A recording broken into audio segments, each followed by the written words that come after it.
up there so far in this test? Yeah, it's been good. It's been nice to spend some time out in the middle at Lords, bowling from I suppose bowling from either end, and it was nice to I guess as a collective bowling group to take a few wickets today, and then obviously Tim was pretty exceptional. So I guess a pretty good day all around for us. Yeah, just on Tim first of all, I guess you've come into the side in recent times. He's been bowling pretty well sort of throughout your whole time there. But what have you been able to learn off him as a senior test bowler? I think just around the ebbs and flows of test cricket really. Like we've spoken a lot around skill stuff, around, like wrist position, moving the ball, when to come wide of the crease, that sort of stuff. We're always having conversations around, I guess, that tactical side of the game. But it's just, I guess, his understanding of how test cricket works really. Like it's, when you've played, 70 odd tests or whatever he's played, you sort of learn, I guess, how test cricket tends to flow, and when there's times where, things don't happen as quickly, and that's good, and just, about staying patient, and then I guess on the opposite end of the spectrum, when things are happening, putting the foot on the throat and actually, really, I guess, putting the hammer down. So, I guess it's probably those little intricacies around, I guess like the flow of test cricket has probably been the biggest thing for me. Yeah, and so I have to ask the obvious question on Lords. How have you found the sort of slope and what that presents to you as a bowler? It's been interesting. I think it takes a bit to get used to. It's certainly from one end you're probably a little bit uphill, but sort of you're going to make sure you hold your action a little bit more just to stay stable and have your release consistent. Whereas the other end you're kind of a little bit more downhill, and you've got a bit more freedom, I guess, in terms of you can just sort of operate. You don't have to sort of hold your action as much, or I guess just be conscious of that. So look, it's certainly different. There's not too many grounds that you play on that has a slope, to that extent. So that's been a new one for me. And as the test has gone on, you sort of get used to it, and by more time in the middle, you sort of like I said, you just get used to it. Yeah, obviously it was a great start to the day, getting the wicket first ball. How did it feel to sort of come out after a day of nothing and then strike right away? Yeah, I think it was important to start that day off, as we did. I think, whilst it was important to get that wicket first ball and to get Joe's, obviously, a pretty classy batsman, to have him early on was pretty important. But then I guess the way that Tim started the day as well, getting those few early wickets as well, just really set us up. And I guess having a day sitting around not doing too much, I guess it takes time out of the game, and it doesn't allow you as much time in terms of how the game's going to pan out. So we knew it was important to start the day off well, and luckily we're able to do that. Obviously, a good start today. You got them 140 for 6, I think, at one point. Then a couple of chances went down off Rory Burns. The tail sort of wagged a bit. Do you feel that they sort of are able to bat long enough, take up enough time, that's really going to make it difficult to try and push for a win tomorrow? Well, I think there's probably two parts there. I think, ideally you'd like to take those chances, and you'd like to have those guys sitting back in the sheds a bit earlier than what they were.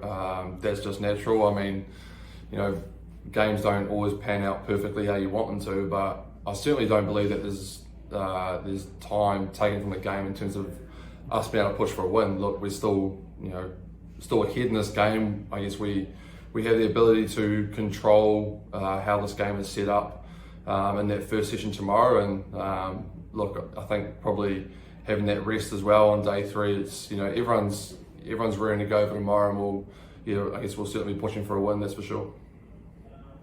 Yeah, I guess amongst the bowling group, you've had 2 sessions today. You did have a day off yesterday. Do you feel like there's the legs there, there's the sort of energy there to get out maybe for 2 sessions and a bit tomorrow, and try and push for a win?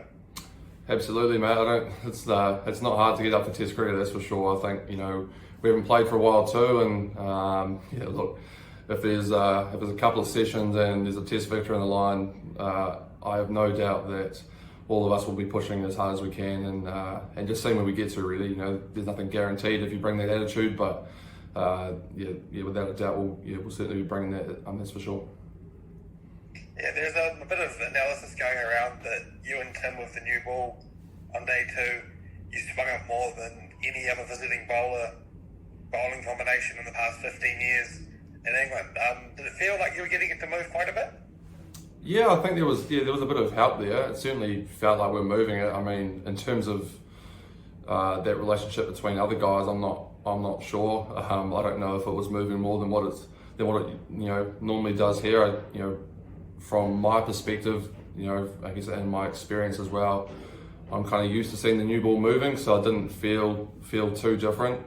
Certainly, you've seen Tim do it for a number of years, so to see him swinging the ball was not surprising, and it's certainly something that I've tried to do across my career. So I guess that's what we're trying to do, and if it goes more than others, then I suppose that's a positive. But it's just about, I guess, controlling that and using it to our advantage.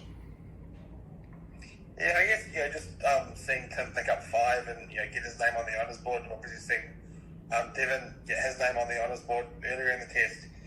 For someone like you, who's hopefully obviously got another innings potentially tomorrow, you've got maybe future tests down the line. Is that something that you sort of look at and think you hope that would be you one day? I don't know, mate. It's not really something that I probably take too much notice of, if I'm honest. I think for me, winning tests is the biggest thing, and whether that means that I take 5 and end up on an honours board or I take none, then I'm not really too phased. In saying that, I get a lot of satisfaction out of seeing Tim and seeing Dev get up on the honours board. Those guys are tremendous cricketers, and obviously Tim's done it for a long period of time, and Dev's just coming in now and doing that. Look, it's pretty cool to be able to see them do that. If I do that one day, I'm sure there'll be people, I guess, outside of myself that'll I guess enjoy that. For me though, I'm just about winning tests and trying to win games for New Zealand, and whatever, I guess, that number beside my name is, then so be it. Yeah, and just the last thing I wanted to ask you about was, obviously you got to sit there and watch Devon bat on day 1 and 2. Obviously you were with him in the middle for a little bit. Do you sort of have a sense of what it's been like maybe for some other people sort of watching you come into the test team and perform like you have straight away after, I guess, watching him come into the team and perform like that? It's probably hard to compare, I think. I mean, it's not, again, something that I've taken too much notice of. Look, Dev's obviously taken international cricket by storm. He's sort of made every post a winner so far, and to be fair, it hasn't really surprised a huge amount of us. We've seen how good he's been over the last 2, 3, 4 years in domestic cricket, and just to see him be able to transfer that into the international scene has been pretty impressive. And like I said, he's such a good guy, and to see him have success in his first test and at Lords too is pretty special. No, cool. Thank you.